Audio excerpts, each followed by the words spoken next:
आज दोस्तों इस वीडियो में हम देखेंगे गॉस के नियम का पहला अनुप्रयोग और हमें व्यंजक जो प्राप्त करना है वो यह प्राप्त करना है E=1/2 pi epsilon into lambda upon are.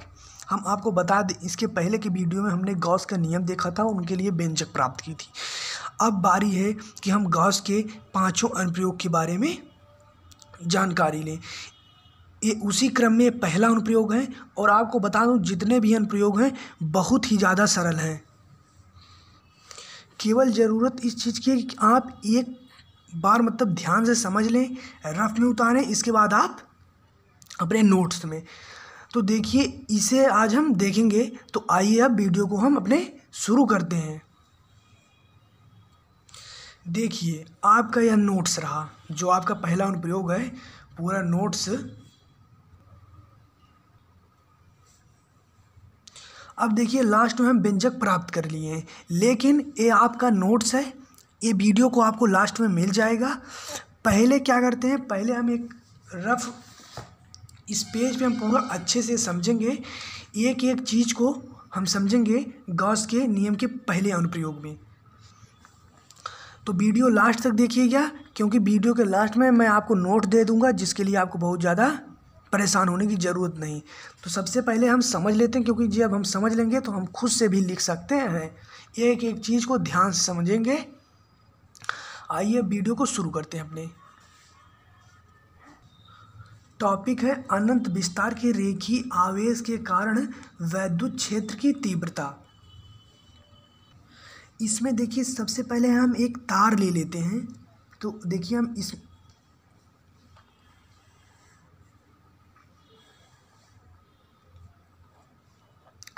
इसमें हम तार ले लिए और इस तार की लंबाई हमने मान ली है अनंत। मान लीजिए हमने कोई यहाँ पे एक तार लिया और इस तार की लंबाई हमने अनंत मान ली। अब इस तार को हम क्या करेंगे, इस तार में हम आवेश देंगे। जब हम इस तार में क्यों आवेश देंगे, तो जो यह आवेश है या जो इस तार का पृष्ठ है, इसके पृष्ठ पर एक समान रूप से क्या हो जाएगा, वितरित हो जाएगा। जो हमने आवेश दिया, मतलब जो हमने आवेश दिया है, यह आवेश जो है इस पृष्ठ पर, इस तार के पृष्ठ पर एक समान रूप से वितरित हो जाएगा। इसमें थोड़ा सा कॉन्सेप्ट लगेगा रेखीय आवेश वितरण, जो कि आप पहले चैप्टर में पढ़े होंगे। रेखीय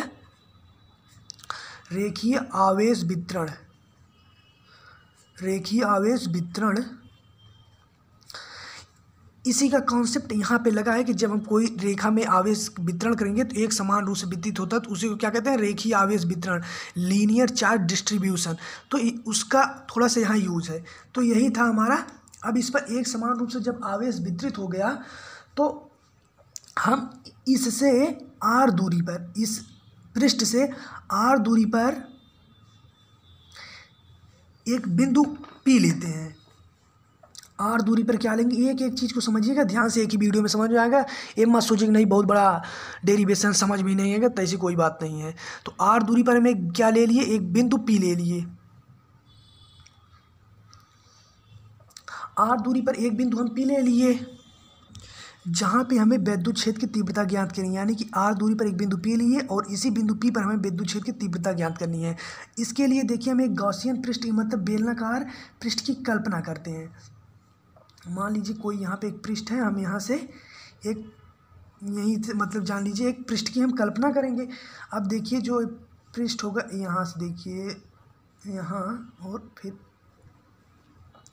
अब देखिए इसकी जो यहाँ ले लिए। अब देखिए ये बेलनाकार गॉसियन पृष्ठ की परिकल्पना जो हमने किया था वो हम ले लिए। अब देखिए बेलनाकार गॉसियन पृष्ठ ही क्यों हम लिए हैं, तो बेलनाकार गॉसियन पृष्ठ ये लिए हैं, इसलिए लिए हैं क्योंकि देखिए हम एक देख रहे हैं गॉस के नियम का अनुप्रयोग। तो जाहिर सी बात है कि इसमें हमें गॉस के नियम का प्रयोग करना पड़ेगा, और गॉस का नियम केवल उन्हीं मतलब के लिए लागू होता है जो बंद पृष्ठ हो। तो इसलिए हमें गॉस मतलब बेलनाकार गॉसियन पृष्ठ लेना पड़ा। अब देखिए हम बेलनाकार जब गॉसियन पृष्ठ की कल्पना करते हैं तो इस गॉसियन पृष्ठ को तीन भाग में डिवाइड करते हैं। पहला देखिए एक वृत्तीय भाग ऊपर हो गया, एक यहाँ नीचे होगा और एक वक्रीय पृष्ठ पे, तो तीन भाग ये हो गए। अब देखिए जो बिंदु P है, यहीं पर हम एक अल्पांश ds मान लेते हैं, dA मान लेते हैं। जो बिंदु P है यही मान लीजिए हम कहीं DA मान लेते हैं, ठीक है। DA मान लीजिए, यही जान लीजिए क्या है, अल्प क्षेत्रफल है और इसे हम DA मान लेते हैं। और देखिए जो प्लस Q आवेश के कारण विद्युत क्षेत्र की तीव्रता होगी उसकी दिशा जो है इसी तार के अनुदिश होगी। विद्युत क्षेत्र की तीव्रता की दिशा इसी तार के अनुदिश होगी और यही जो अल्पांश क्षेत्रफल है उसकी भी दिशा यही होगी जो विद्युत क्षेत्र की तीव्रता की दिशा होगी। अब देखिए DA और विद्युत क्षेत्र की दिशा समान है तो इनके बीच का जो कोण होगा वो थीटा इक्वल टू क्या होगा, 0 होगा। प्लस आवेश के कारण जो विद्युत क्षेत्र की प्लस आवेश के कारण विद्युत क्षेत्र की दिशा इस साइड होगी और यही होगी, मतलब अल्पांश क्षेत्रफल DA की भी दिशा यही होगी। तो इनके बीच का जो कोण होगा वो थीटा इक्वल टू 0 होगा।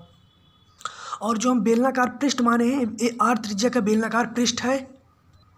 अब देखिए ये जो बेलनाकार पृष्ठ है इसके वृत्तीय पृष्ठ पर हम एक बिंदु P डैश की कल्पना करते हैं, P डैश की। तो जो ये P डैश है इसका मतलब जो एक मतलब क्या ले लेंगे, DA अल्पांश क्षेत्रफल ले लेंगे और जो यहाँ पे प्लस आवेश है इसके कारण जो विद्युत क्षेत्र होगा उसकी दिशा इस साइड होगी। तो यहाँ पर जो विद्युत क्षेत्र और अल्पांश क्षेत्रफल DA की दिशा हो मतलब उनके बीच के जो कोण होगा वो थीटा इक्वल टू 0 होगा, जो थीटा इक्वल टू 90 अंश होगा। अब तक देखिए जो यहाँ पर विद्युत क्षेत्र था और DA था इन दोनों की दिशा समान थी इसलिए इनके बीच का कोण 0 अंश था। अब देखिए जो यहाँ पे हम वृत्त मतलब जो हुआ वृत्तीय पृष्ठ पर बिंदु P डैश है, यहाँ से विद्युत क्षेत्र की दिशा तो इस साइड होगी, क्यों होगी, क्योंकि यहाँ प्लस आवेश के कारण विद्युत क्षेत्र की जो तीव्रता है उसकी दिशा यही होगी और जो अल्पांश DA लिए हैं वो लंबवत होगा इस पृष्ठ के, जो अल्पांश क्षेत्रफल हो इस पृष्ठ के लंबवत होगा तो इनके बीच का कोण हो जाएगा 90 अंश। तो अब आइए हम देखते हैं कि बिंदु P पर उपस्थित DA से गुजरने वाला जो वैद्युत फ्लक्स होगा वह कितना होगा। तो देखिए जब हम अल्प की बात करते हैं तो उसके लिए हम लगा देते हैं D। अब जो अल्प क्षेत्रफल से गुजरने वाला वैद्युत फ्लक्स है वो क्या होगा, DE इंटू DA वेक्टर में लगेगा, यही हो जाएगा। अल्पांश की बात कर रहे हैं इसीलिए D लगाएं क्योंकि DA से गुजरने वाले वैद्युत फ्लक्स की हम बात कर रहे हैं। अब देखिए जब वैद्युत फ्लक्स जब से आप जानते हैं vector A into vector B equal to क्या होता है, AB cos theta, AB cos theta. तो ठीक इसी प्रकार से हम लिख देंगे ये हट जाएगा EDA हो जाएगा cos थीटा। अब देखिए थीटा इक्वल टू जो हो जाएगा, थीटा इक्वल टू क्या है, 0 है तो हम लिख देंगे 0 और cos 0 इसका मान हो जाता है 1। तो यहाँ पे आ जाएगा EDA D फाई E बराबर, तो ये समीकरण हमारा हो जाएगा पहला। अभी हम केवल समझ रहे हैं, अभी लास्ट में वीडियो को आपको नोट्स दे देंगे। तो ये हो गया। अब देखिए अब हम यहाँ से गुजरने वाले वैद्युत फ्लक्स को देख लिए। अब हम यहाँ से देखेंगे कि वृत्तीय पृष्ठ पर उपस्थित बिंदु P डैश पर उपस्थित क्षेत्रफल है, जो वृत्तीय पृष्ठ है यहाँ पे उपस्थित क्या है, बिंदु P डैश है और इस बिंदु P डैश पर उपस्थित क्या है, क्षेत्रफल है DA से गुजरने वाला वैद्युत फ्लक्स। अब इस बार हम देखेंगे तो देखिए इनके बीच जब इस स्थिति के लिए करेंगे तो यहाँ हो जाएगा थीटा इक्वल टू 90 अंश।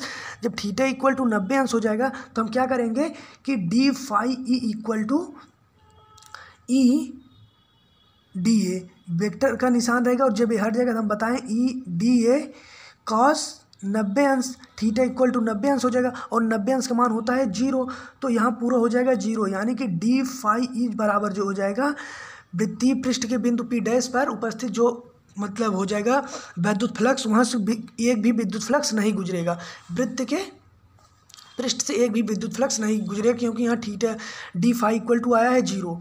अब देखिए हम यहाँ से भी देख लिए हैं वक्र पृष्ठ से गुजरने वाला वैद्युत फ्लक्स और वृत्तीय पृष्ठ पर से गुजरने वाला वैद्युत फ्लक्स देख लिए। अब हम संपूर्ण बेलनाकार पृष्ठ से गुजरने वाला वैद्युत फ्लक्स देखेंगे। अब हम संपूर्ण बेलनाकार गॉसियन पृष्ठ से गुजरने वाला वैद्युत फ्लक्स देखेंगे। तो देखिए जब संपूर्ण की बात होगी तो फाई E इक्वल टू होगा, यहाँ लगा देंगे D फाई P। अब देखिए D फाई P बराबर हम देख लेंगे, थोड़ा सा पीछे आ जाते हैं। देखिए जब हम इसके लिए ज्ञात किए थे तो यहाँ हम D फाई P बराबर D फाई E लिखे थे, लेकिन यहाँ D फाई P रहेगा। और जब हम वृत्तीय पृष्ठ के लिए देखे थे तो उसके लिए हमें रहेगा D फाई P डैश, क्योंकि हम बिंदु P डैश पे निकाल रहे थे। अब देखिए D फाई P बराबर आया था हमारा, क्या आया था, ई इंटू डी ए, और एक पी डैश बराबर आया था 0 और पी बराबर आया था इतना, जो हम यहाँ पे लिखे हैं। अब देखिए हम ई बाहर कर लिए और बच जाएगा यहाँ पे डी ए। अब देखिए जो इतना बराबर होगा वो यहाँ पे हो जाता है 2 pi R L. 2 pi R L हम यहाँ रख देंगे, क्योंकि बेलनाकार गॉसियन पृष्ठ के लिए डी ए बराबर इतना हो, उसका क्षेत्रफल जो होता है वो यही होता है 2 पाई आर एल। अब देखिए जब हम यहाँ पर रख देंगे E into 2 pi R L, तो यहाँ पर हो जाएगा फाई, और देखिए फाई बराबर, अब हम यहाँ पर गॉस के नियम का प्रयोग करेंगे।